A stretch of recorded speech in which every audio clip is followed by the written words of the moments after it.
It's going to be our first panel session of today, so I want to invite up our 6 panel members, please, onto the stage. This session is going to be focused on inspiring the next generation. So I'm going to get 6 people up. I'm going to go and get 2 microphones. Thank you. Okay.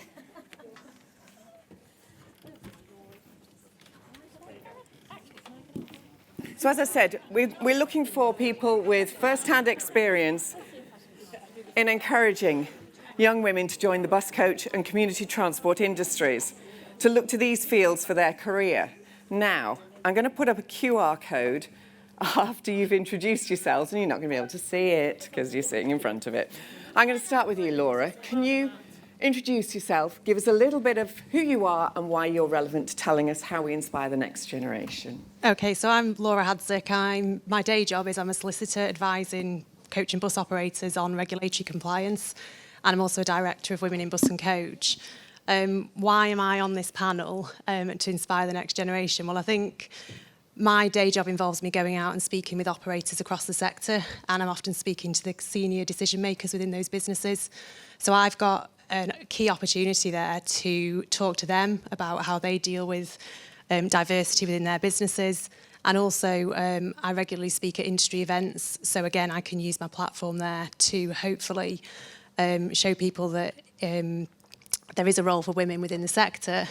And I really strongly believe that if you can see it, you can be it. So that platform obviously gives that visibility. And anybody who brings their baby with them today should be applauded. Yeah. Good for you. So, good morning, everybody. My name's Cassandra Jefford. I'm an operations manager for National Express. Been in the industry between bus and now coach for, best part of 23 years. There's quite a few familiar faces from different businesses that I've worked in previously, so hello, everybody. I think I'm relevant in that as somebody who manages teams on the ground, who directly deals with drivers, various different areas of the business. It's really important that I'm here to encourage and bring women in, be it at a driver level, higher level. So I just think that everything we're doing here today is really important, and hopefully I can be part of the positive change. Thank you.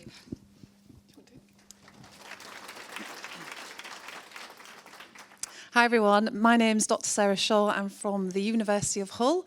My day job is I'm actually a director of our Logistics Research Institute at the university. So we're doing lots of exciting research around sustainability and digital and AI.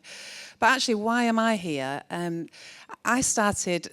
role actually is I started in industry in the private sector, working in warehousing and transport, and progressing my way up through the warehouse to be transport manager, ops manager. So before coming into academia, I can really relate to a lot of the keynotes, takeouts and experiences of careers not being linear and grasping those opportunities. But yeah, I'd like to share, again, I guess my challenges, but opportunities for the future to inspire the next generation. Rachel? Hi everyone, my name's Rachel. I am co-founder of an organisation called the Women's Work Lab. We support mums who face multiple barriers back into work with training and work placement programmes, what you might call work experience, but for mums. And we work with all kinds of different organisations. We do a lot of work around trying to promote more flexible working, more part-time hours for all the hidden talent that's out there amongst mums. We've now supported 600 mums, and today I feel like I'm in a girl band.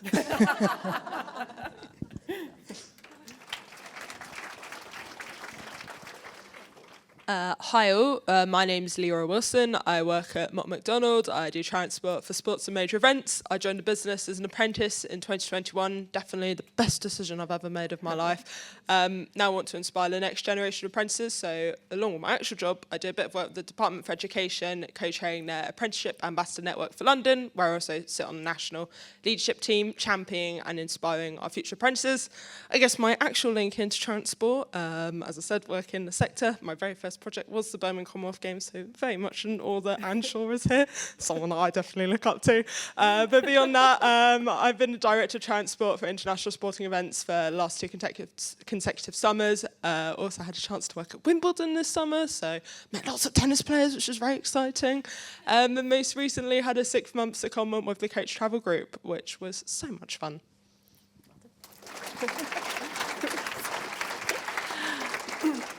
Hi, my name's Louise Curry. I'm actually CEO of Lydney Dial-A-Ride. I cannot climb onto those chairs. At barely 5 foot, if I got there, I would never, ever get back down. So I'm on the little chair, so if I need to stand, just shout. My connection with transport is actually I've run a community transport organisation for the last 17 years. It was not something that I'd intended to do. Actually, my background is training and recruitment, coming through the banking sector into the retail, and then really needing something that I needed to work to from home, and I needed flexibility. And actually, that's what I've found within the transport industry. Interestingly, than other sectors, that I was actually able to be much more flexible and choose what I wanted to do, as well as maintaining that leadership role and making a real difference. I think the thread that runs through my career is people, and that's really important. I think that's what we're all here for today, is the fact that actually what we want to do is make sure that people get to where they need to go as simply as they need to do it, and without taking any of the hassles and strain. So, yeah. Thank you. Thank you, all of you. Okay, we're going to set you a question now. This is going to be fun if you can see it. Can you see the QR code? Sarah, you might have to.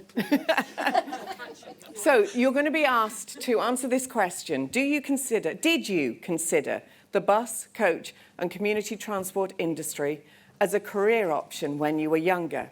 Is it a yes? Is it no? Or is it, I didn't know it was an option?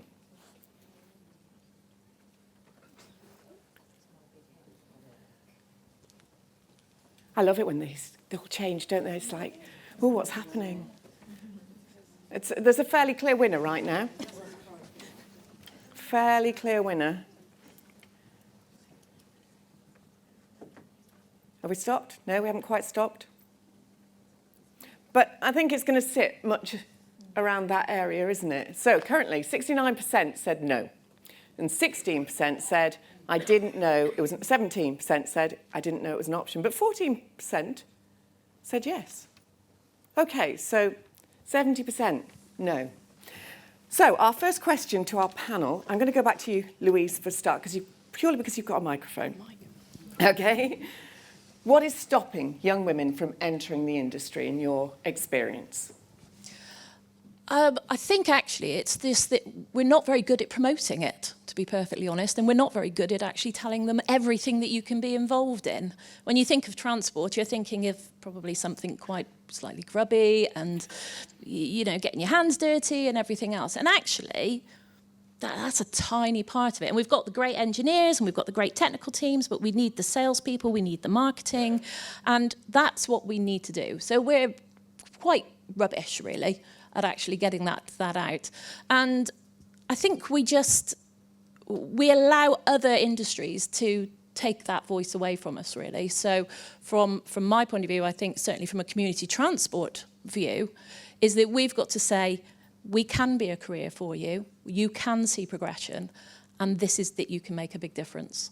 So that would be it. Leora, as the person who came in as a young person, which one of those did you answer? Yes, no, or I didn't know it was an option? So I answered yes. I was very lucky. I had a good careers advisors and some good links into the industry, so knew about it. But us as business leaders and as businesses in the transport sector, we have such an important role when it comes to careers.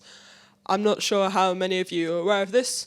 Schools, they get judged on how many students they send to Russell Group universities. And until that changes, that is where the school's focus is going to lie, which means getting into industries through apprenticeships. It's very difficult to find out they actually exist because no one really wants to tell you about them because they don't get bonus points for sending people into apprenticeships.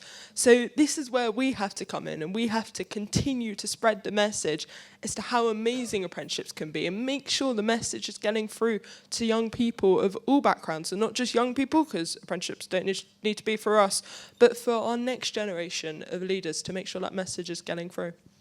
Rachel. Thank you. I think for us, I obviously work specifically with mums, but the age range of those mums can be from 19 right up until, I think the oldest person we've worked with is 64, who's looking to get back into work after a long life of caring for a child with additional needs. And I think it's exactly what you're saying in terms of we don't know it's an option a lot of the times. We have work placement partners that offer work experience. I think we've got about 75 plus.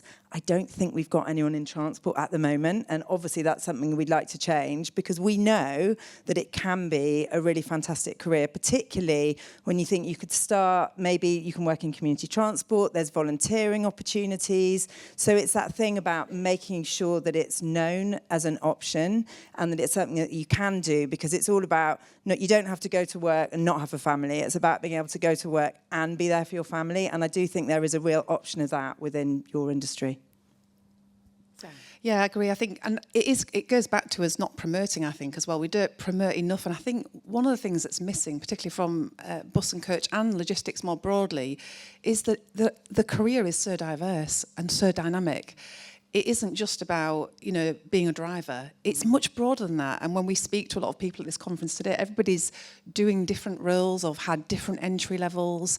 So it's about how we promote the dynamic career opportunities that this sector provides the younger generation. And I think that's really key. And we need to sell that. We need to share our stories. We need to win the hearts and minds by sharing those different roles that you can do and fruitful careers that you can occupy. Yeah, sort of speaking from my experience as somebody who came into this industry as a driver, I very much just fell into it. It was, there's an advert on a bus. I tell you what, I want to do my HGV. I'll go and do bus driving for a year. Ended up 23 years later, progressed up through various different roles within London Bus, then now as an operations manager for NatX. It's not until I actually got into that business as a driver that then I was aware of all the other different levels and career options, HR, engineering, you name it, it's there. So again, I think as the ladies here have said, it's about what do we do to get that out there. And I think as corporate members, we as businesses need to think about that a little bit more, I think. We've got involved on this level now. So what can we do, or what do we need to do to get the word out? And I think that's something that we really need to think about. This room. Yeah, get it beyond this room, essentially, yeah. I think it's a combination of everything everyone else has already said, but also, without wanting to get too legal about things, the regulation doesn't necessarily make bus and coach a viable or an attractive career proposition. So, for example, most other industries, we can offer a job on a Friday and the candidates start work on the Monday. At the moment, the way the licensing regime works, and, sorry to mention it, delays at DVLA, we have people that we want to offer jobs to, but they end up going elsewhere because they're having to wait before they can get behind the wheel until their licence comes through as a provisional. We're still waiting on the results from the consultation on changing that so they can do the off-road modules before their provisional comes through. But while we've got these barriers, other sectors are going to simply prove more attractive for those looking for a career. And by the time they can get behind the wheel, they've already got embedded in another field. Yeah, as an operator, I can definitely confirm and back what you're saying there. Yeah, definitely. Just out of interest, does anybody have any questions from the floor? If you do, at any point, please just wave at me and I'll try and come running to you with a microphone. Is that a question? No? Okay, right. We'll carry on with you, Laura. How do we inspire the change that we need? I think the starting point is to just simply keep repeating the message. Platforms like this, engagement with operators and the key decision makers that can influence change within their organisations, but can also influence change through things like the trade associations, the lobbying of government to make changes to things like the regulations. Speaking to the mayoral authorities regarding the franchising models and what that looks like in terms of the diversity piece, there's a lot that we can all do individually, and if everybody commits to a single action, just think how much change we could drive through that. Yeah. Yeah, pretty much the same. And I think, what can I add to that, really? She's put it far more concisely than I ever could.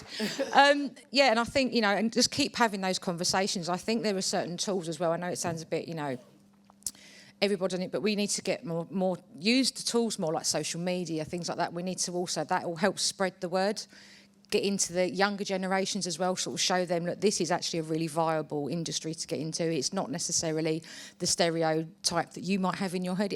It's very much open to women and girls, and I think, yeah, just let's start utilising the tools more and continuing the conversations. Yeah, so I think, I mean, for me, when I reflect on my own career, some of the biggest game changers for me, I think there's two things. One is attracting people into the sector initially, but then it's holding on to them. And I think the biggest thing for me in my career was actually having good coaching and mentorship from senior colleagues. And actually most of those were male, actually, that mentored me and saw in me that I had the potential, even from being just starting out as a logistics administrator, to back me. And I think it's having that. So I think that the biggest thing that we can do is to retain people is to mentor and coach and get behind people and support people. Really demonstrate those leadership qualities that we should do. And the other thing is, when you look at what Jeremy Clarkson has done in the farming sector, we should. This is the sort of thing. We've got to win hearts and minds. We've got to get on social media. I was looking at TikTok earlier, looking at kind of the bus and coach drivers, and there are some great role models already out there that are sharing their stories, young females and males, and that's what we've got to get. So we need to make ourselves more visible. We need to share the career pathways. We need to tell our stories. We've got to get out there, and we need to back people, the younger generation, and mentor them. You can only be what you can see, and I know that all the mums we work with, they might not know this is an option, but if you all open your doors, then there is a chance for us. Our mums go and they do a month's work experience in an organisation, so it's not long, and it's part-time, obviously, to work around the school run.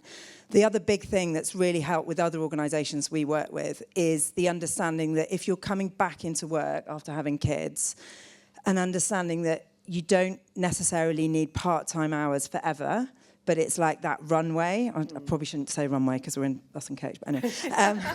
It's that bus lane towards... Nice recovery. Thank you. It's that bus lane towards...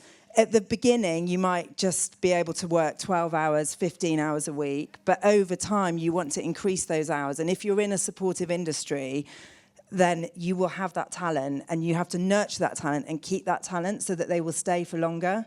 And I'm really inspired by Loveday talking about female driving examiners, having kids that have just done driving tests. We do need a complete and utter blend of people, and mums, for example, would be amazing as examiners. They'd make you feel secure and more likely to pass.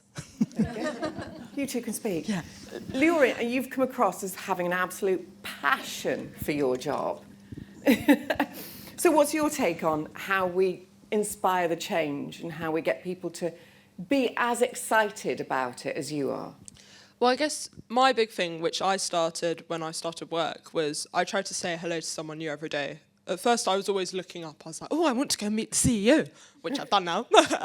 So I'll tick all these people off. But now, for me, it's more important that I look to the next generation. So now, rather than trying to speak to more senior people every day, I set myself to say hello to one of our more junior staff every day and try to give them the opportunities that I was given when I first joined as an apprentice.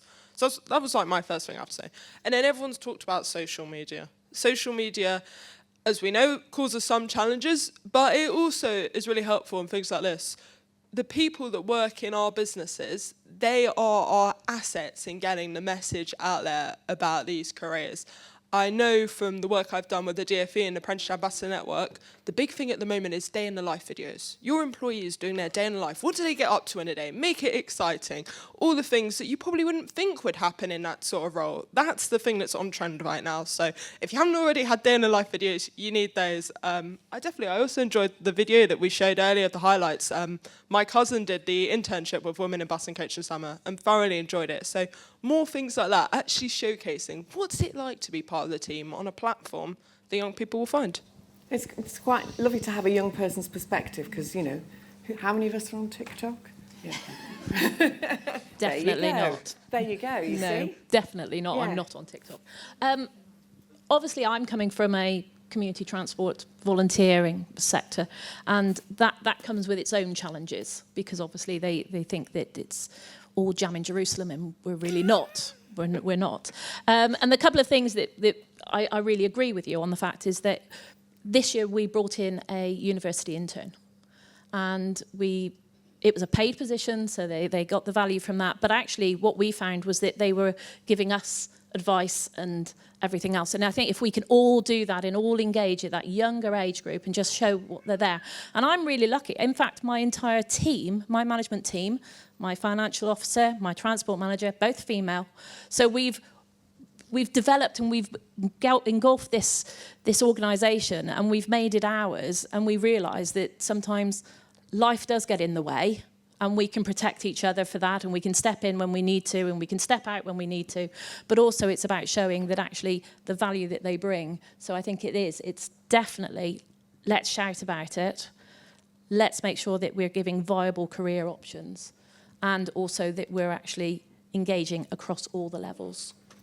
Just across the room. So I don't know whether you noticed when you arrived outside, there are 2 boards. And they've got post-it notes next to them. They've also got a QR code, so you can do it online as well. But we'd like your thoughts during the day. At any point when we let you out, you can go and contribute to the boards. And the 2 subjects are what your business could do better to attract, retain and support women. So again, we're following the same themes here. And the other one is what can we do to get more women into bus, coach and the community transport sector. Do you have one takeaway? I'll start with you, Louise. Okay. One takeaway that you would like to stick in people's brains so that they kind of go home, go back to work tomorrow and go, actually, I can do that. Yeah, I think, as we've said, you have to see it to believe you can do it. So we need to make sure that we're there front and centre to say, this is what we've got, this is what you can be part of, this is what you can achieve. If you do that, people will come.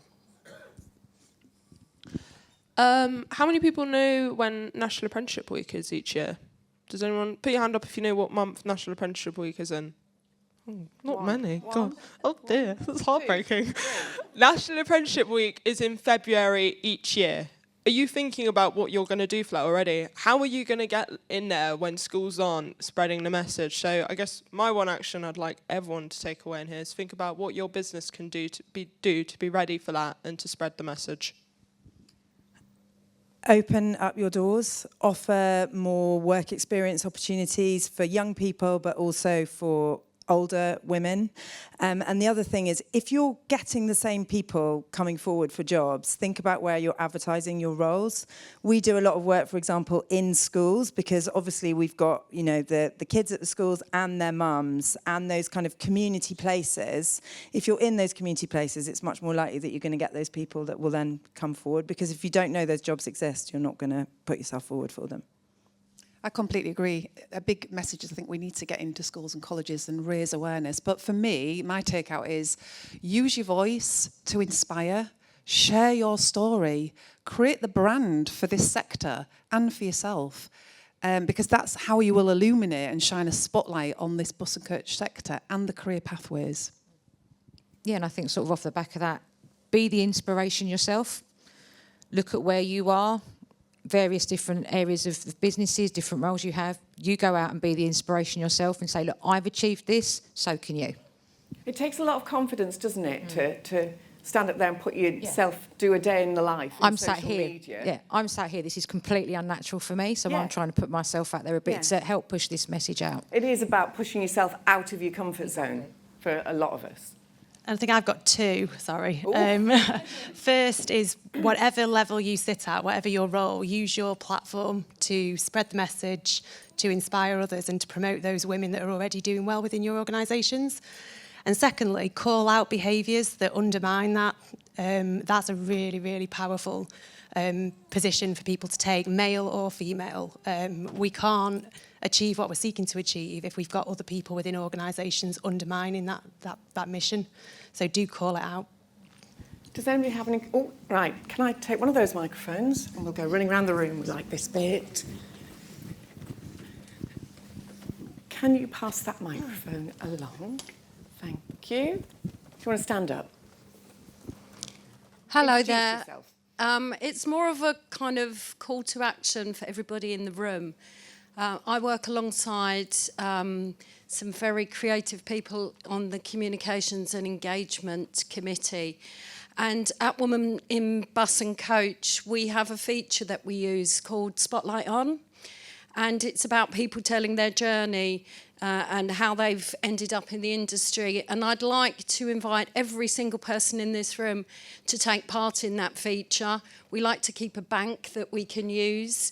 There is a template form if you are interested in taking part, and we'd love to hear everybody's story in this room and what brought them here today. So please get in contact with us. Please provide a photo and complete the template so we can do exactly what the panellists suggest and show people how the route there isn't linear, how things aren't easy, how you can come through the back door, how you can jump ship from a different career. And I think that is the way forward. We need evidence, and I'm sure everybody in this room can supply some. Thank you. Thank you. Do we have any more questions? Thanks. Does anybody else have a question or a comment? I don't mind comments as well. Anybody else got a question? Wendy, is that you waving at me, or is that you waving at somebody else? That's Wendy waving at somebody else. Does anybody, any other comments, closing comments from the panel? Thank you for allowing yourselves to be put out of your comfort zone. They're all here for the day, I think. Not quite. Rachel might be leaving. To be confirmed. Right, okay. But this is an opportunity today to meet people and chat with people and make contacts. Go and put your comments on the post-it notes on the board. If you would rather do it on the QR code, then that input is just as valid. Thank you. Can we give them a massive round of applause?